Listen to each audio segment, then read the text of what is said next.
I am Shubham. It's my first video on YouTube, so I hope you like my video. If you like it, please support me. Like, share, please.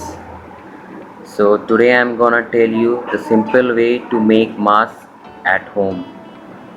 First, you have to take a ribbon or cloth or elastic like this, put it like this, and you have to take like this the sleeves of the shirt and put the ribbon into this uh, like this and do like this and place it on your face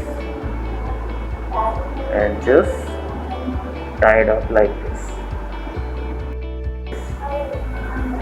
and your mask is ready. Simple way to make mask at home. And just open it like this and remove it. So I hope you like my video. So if you like it, please do like, share my video. Thank you.